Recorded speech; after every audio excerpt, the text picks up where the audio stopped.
Hello, this is J.Mahler welcoming you to my Snapcast presentation of The Untouchables, Educating Children for the Jobs of Tomorrow.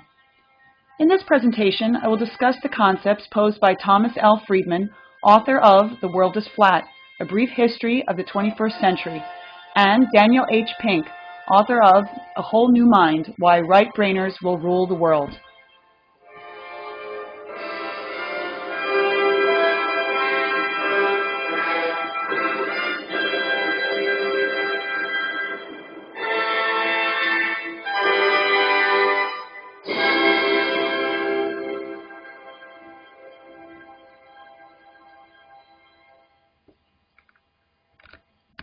Preparing children to work in a flat world, a strange but accurate characterization of how we quickly transformed, metaphorically speaking, from a three-dimensional world to a two-dimensional flat world.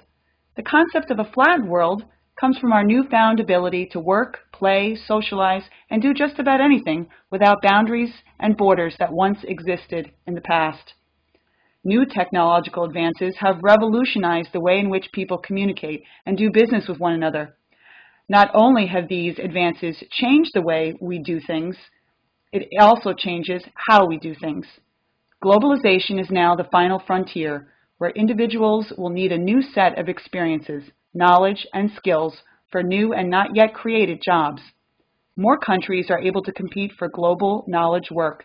American workers are competing for American jobs, along with the international community, and vice versa. How will the educational community prepare students to function in a globalized economy where businesses are looking for individuals who possess not only intelligence and information, but the ability to collaborate, work in teams, communicate effectively, problem solve, create, and synthesize information to make something new? Friedman discusses the challenges that our children will face in our new globalized community. He indicates that many good jobs will be available in the flat world, but only to those who possess the right balance of knowledge, skills, ideas, and self-motivation to take them. He also stresses how important it is for all of us to recognize how we need to compete and have the skill sets required to fit into the global supply chain. Fundamental changes in what we teach and how we teach are needed. What worked in the past century, when the world was round, just doesn't cut it in today's flat world.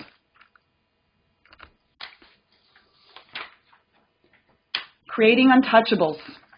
So if it's clear that we are not looking to create a bunch of new factory workers, then how are we to educate students to possess knowledge, skills, creativity, motivation, and specialization that will make them highly valuable and less vulnerable to outsourcing, automation, and technological changes in the workplace? Friedman refers to these individuals as untouchables. Friedman defines the untouchables as individuals who can perform the jobs that are less likely to become automated, digitized, or outsourced. I find this to be an important concept as educators and policymakers reform NCLB initiatives. Although Friedman organizes these individuals into three categories, specialized, localized, and the new middle-class jobs, all possess some common key skills and characteristics. Clearly, the ability to collaborate effectively with many individuals and groups is essential. Managers who are capable of facilitating the day-to-day operations of a business while maintaining relationships with the international community is a prerequisite for employment in our globalized economy. Creativity and the ability to make something from nothing is highly valued. Just look at the new technology that has emerged so far this decade. Lifelong learning and the understanding of how to learn, self-motivation and mental flexibility, and specialization in a particular field, talent, or knowledge base.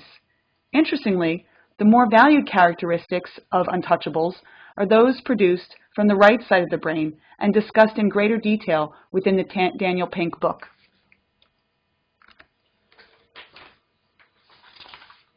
A new standard. So if collaboration, creativity, motivation, communication, etc., are abilities that are needed to function in a globalized economy, how do educators develop these skills?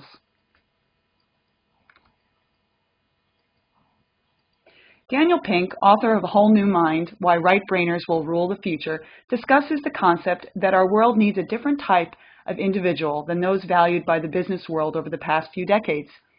He poses the idea that those who possess and develop skills originating from the right hemisphere of the brain will dominate in the workplace. So let's take a quick look at the brain. Here are some basics.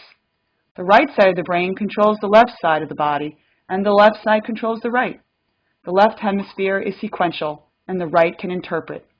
Pink explains this further as the left deals with the what is said, and the right deals with how it is said, or the nonverbal emotional cues and expressions that are communicated. The left is associated with the analytical, and the right with the creative. The left analyzes the details, and the right synthesizes the big picture.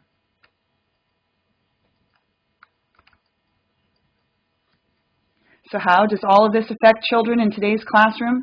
What knowledge and skills do we emphasize and teach to prepare these children for success in the 21st century?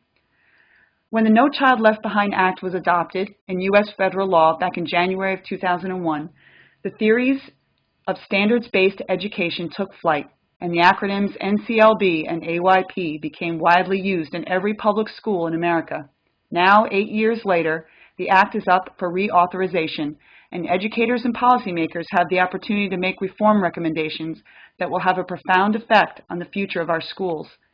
As I reflect upon my readings in both texts used for this presentation and the information found within the NCLB Act, I've chosen to focus on the reform initiative of providing effective teachers and principals for every community. This recommendation is based on the principle that the most important factor in student success is effective teaching.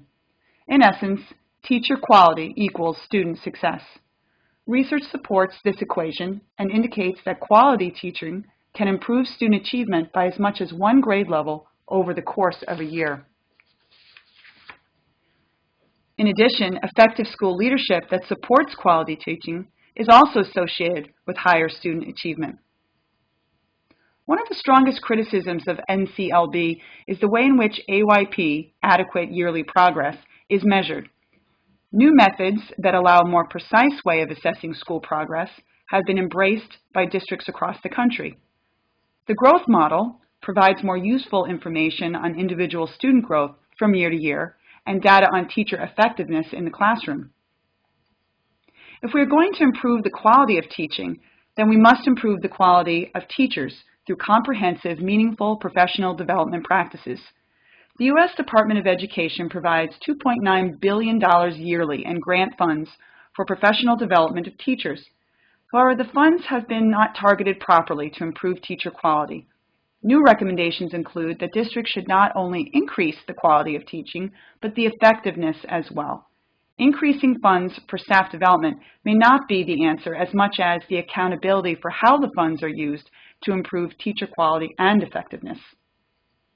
Finally, in order to prepare students to function in this technologically advancing world, schools will need to utilize and integrate technology into the classroom and curriculum. Technology can no longer be found in just the lucky few school districts that happen to raise enough money or be supported by outside funding to ensure that they are equipped properly with essential hardware.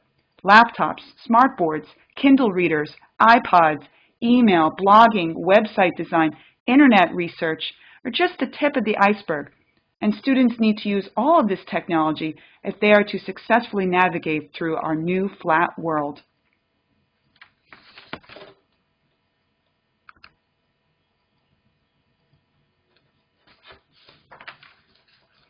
It's a changing world out there, and our once big blue round world has quickly transformed before our eyes into an interconnected, interdependent, highly communicative, flat world. Are you ready for the future?